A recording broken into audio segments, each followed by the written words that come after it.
Have you ever wondered about the mysterious jackal-headed god from ancient Egypt? That's Anubis, one of the most iconic and oldest deities of the Egyptian pantheon. But his story is much more than just a striking image.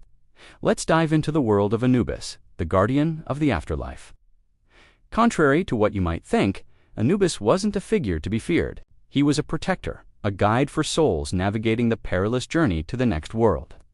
The ancient Egyptians saw jackals scavenging around cemeteries, and instead of seeing it as a threat, they associated them with protection, believing these animals guarded the dead. This is how Anubis got his famous jackal head. So, what was his main job? Anubis was the master of embalming. It was believed he was the one who mummified the god Osiris after he was slain by his brother Set, essentially creating the very first mummy.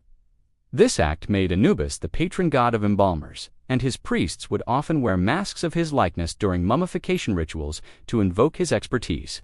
But his most famous role was in the Hall of Two Truths, where the final judgment took place. Imagine this: a soul arrives, heart in hand, to face the scales of justice. On one side, the feather of Mat, representing truth and order. On the other, the heart of the deceased. It was Anubis who would place the heart on the scale and ensure the weighing was fair and just.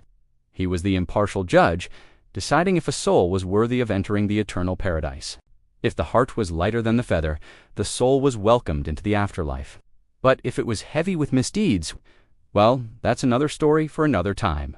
From a powerful god of the underworld to a guide and protector, Anubis played a central role in the ancient Egyptian understanding of life, death, and eternity. He wasn't a dark, menacing figure, but a comforting presence, ensuring that every soul received a fair trial on their final journey.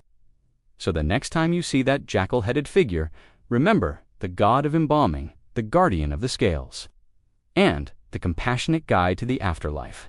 Thanks for watching. If you enjoyed this, don't forget to like and subscribe for more stories from ancient mythology. See you next time.